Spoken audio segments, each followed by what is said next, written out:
नमस्कार, मैं अशोक कुमार पांडे और स्वागत है आपका द क्रेडिबल न्यूज पर। छत्तीसगढ़ से एक ऐसी खबर आई है जिससे समझ में आ रहा है कि आरएसएस के लोग जितना ज्यादा तमाशा करने की कोशिश कर रहे हैं, अब हिंदू समाज के लोग भी उनसे बेहद नाराज होते जा रहे हैं। एक ऐसी खबर है जिसमें हिंदू समाज के लोगों ने आरएसएस के लोगों को लगभग डांट कर अपनी जगह से भगा दिया। जी, हिंदू समाज के लोगों ने आरएसएस के लोगों को अपने कार्यक्रम से भगा दिया। कुल मिलाजुलाकर मामला यह है कि आप लोग जानते हैं छत्तीसगढ़ में संत घासीदास जी की कितनी इज्जत है, कितना सम्मान है, कितनी मान्यता है। उनका ही एक कार्यक्रम चल रहा था बिलासपुर में, जरहा भाटा की मिनी बस्ती के महंतबाड़ा में एक कार्यक्रम चल रहा था। उस कार्यक्रम में आरएसएस के लोग पहुंच गए।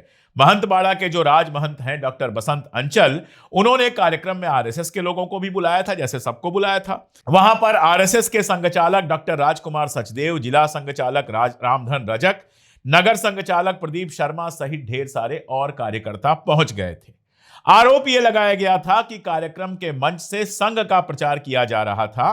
कार्यक्रम स्थल पर आरएसएस से जुड़े हुए लोग पर्चा भी अपना बांटना शुरू कर देते हैं, जिसके चलते लोगों में नाराजगी पैदा हुई। अब देखिए, कोई धार्मिक कार्यक्रम होता है, सबको बुलाया जाता है, लेकिन धार्मिक कार्यक्रम में अगर कोई संगठन अपना पर्चा बांटने लगे, अपनी विचारधारा का प्रचार करने लगे, धार्मिक संगठन के आयोजन में कोई संगठन उसका पॉलिटिकल फायदा उठाने की कोशिश करने लगे, तो लोगों में नाराजगी बेहद स्वाभाविक है। अब इसके बाद वहां पर जितेंद्र बंजारा नाम के एक व्यक्ति थे, उनके नेतृत्व में आपत्ति दर्ज कराई गई। लोग बेहद नाराज थे और आरएसएस के खिलाफ न केवल नारेबाजी हुई, बल्कि धक्का मुक्की करके उन लोगों को बाहर भी निकाला गया। अब आरएसएस के लोगों का कहना है कि वो केवल दर्शन पूजा के लिए पहुंचे थे, लेकिन अगर दर्शन पूजा के लिए पहुंचे थे तो वहां पर अपना पर्चा बांटने की क्या जरूरत थी, अपना प्रचार करने की क्या जरूरत थी, आरएसएस की बात करने की क्या जरूरत थी। दरअसल आरएसएस के लोगों को तो यह लगता है कि जितना हिंदू धर्म से जुड़ा कार्यक्रम है या हिंदू धर्म की ठेकेदारी कह लें, वो सब उनके पास है। हालांकि बीजेपी वालों ने जितेंद्र बंजारा के ऊपर सांप्रदायिक उन्माद फैलाने का आरोप लगाते हुए एफआईआर की मांग की है। एफआईआर हुई है कि नहीं हुई है वो हम नहीं जानते, लेकिन घटना के बाद महंतबाड़ा के जो राजमहंत हैं डॉक्टर बसंत अंचल, उन्होंने भी आपत्ति दर्ज कराई है। मजेदार बात यह है कि आरएसएस को रोकना सांप्रदायिक कैसे हो गया।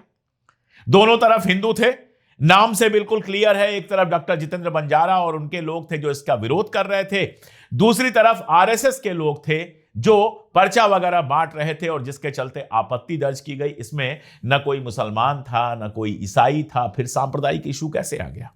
आरएसएस का विरोध करना सांप्रदायिक कैसे हो गया? युवकों ने इनसे कहा कि भैया, ये हमारा पारिवारिक आयोजन है, हमारे बाड़े का आयोजन है, हमारे घर का आयोजन है, यहां पर राजनीति करने की जरूरत नहीं है। आप बताइए ये सांप्रदायिक कैसे हो गया? दरअसल आरएसएस ये मान के बैठा हुआ है कि हिंदू धर्म की ठेकेदारी उसके पास है। इसके अलावा जहां पर भारतीय जनता पार्टी की सत्ता आ जाती है, वहां आरएसएस को यह लगता है कि उसकी सुपर गवर्नमेंट चल रही है, वो सत्ता से भी ऊपर हो गया है। तो जहां मुसलमानों का मामला होता है वहां पर तो मामला अलग हो जाता है, वहां पर तो प्रशासन भी साथ देने लगता है। आपको पता ही है कि धीरेन्द्र शास्त्री का आयोजन था।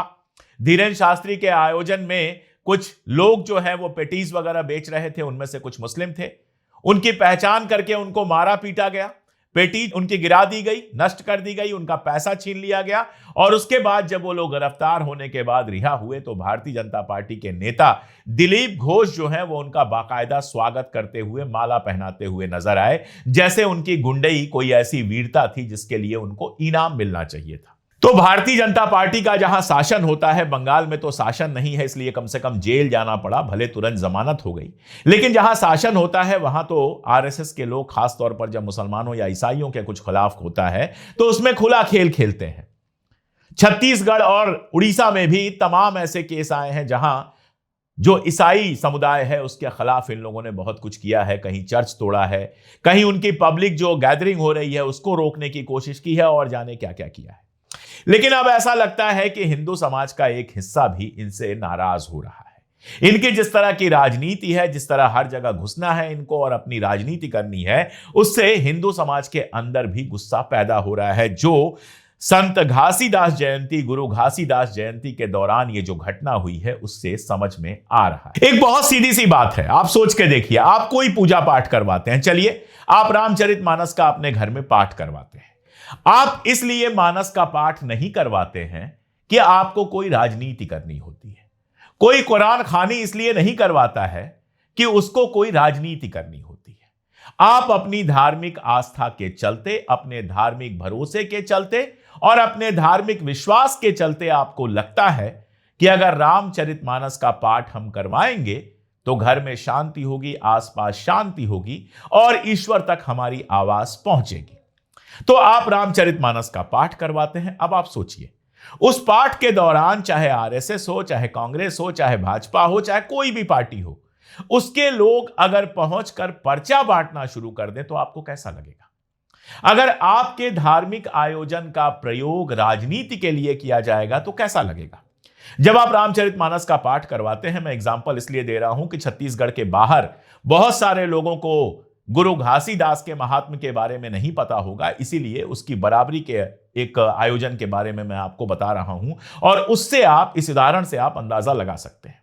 अब जब आप मानस का कोई पाठ कराते हैं तो क्या करते हैं? आप अगल बगल, आने जानने मानने सब लोगों को, जितने भी आपके लोग होते हैं, सबको आप आमंत्रण देते हैं कि आइए, आप भी बैठिए, आप भी चार चौपाई गाइए। उसमें आरएसएस का भी कोई बंदा हो सकता है, कांग्रेस का भी कोई बंदा हो सकता है। जब आप ऐसे कार्यक्रमों में बुलाते हैं तो आप ये तो नहीं देखने जाते हैं कि कौन आरएसएस का समर्थक है, कौन भाजपा का समर्थक है, कौन कांग्रेस का समर्थक है। लेकिन आप ये उम्मीद करते हैं कि जब रामचरितमानस के लिए सब लोग बैठें और मानस का पाठ हो रहा हो तो उस समय ईश्वर की आराधना, पूजा रामचरितमानस के अलावा और कुछ ना हो। किसी तरह की कोई राजनीतिक कार्रवाई आपको पसंद नहीं आएगी। सेम यही मामला आप समझ लीजिए हुआ है घासीदास जयंती समारोह में छत्तीसगढ़ के बिलासपुर में जरहा भाठा मिनी बस्ती के महंत बाड़ा में। जो वीडियो आया है, साफ दिखाई दे रहा है कि युवा जो हैं इस बात से नाराज हैं कि आरएसएस के लोग वहां पर पर्चा बांट रहे हैं, अपनी विचारधारा का प्रचार करने की कोशिश कर रहे हैं, इसलिए उनको भगा रहे हैं। तो यह सबक आरएसएस को ले लेना चाहिए कि वो अपने आप को कुछ भी समझता हो, वो इस देश के सारे हिंदुओं का ठेकेदार नहीं है। यह सबक उसको ले लेना चाहिए कि धार्मिक आयोजन जो होते हैं वो उसकी राजनीति के लिए नहीं होते हैं। अगर उसको राजनीति करनी थी तो वह अपना आयोजन खुद कर सकता था और वहां पर चाहे पर्चा बांटता, चाहे कुछ भी करता।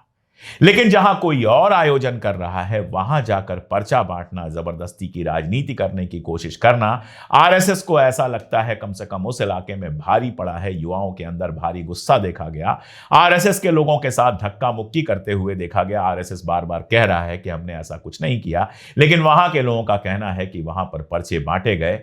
हो सकता है कि आरएसएस इससे थोड़ा सा सबक ले कि हर जगह जाकर राजनीति करने की जरूरत नहीं है। राजनीति वहां कीजिए जहां राजनीति होती है। वैसे भी खुद को आप सांस्कृतिक संगठन कहते हैं, अगर संस्कृत तक ही खुद को रखते तो ज्यादा इज्जत मिलती, लेकिन आप तो राजनीति में उतरकर भारतीय जनता पार्टी को सत्ता में बनाए रखने के लिए जितनी मेहनत कर रहे हैं उसका परिणाम ऐसा ही होना है। आज के लिए इतना ही, बहुत शुक्रिया।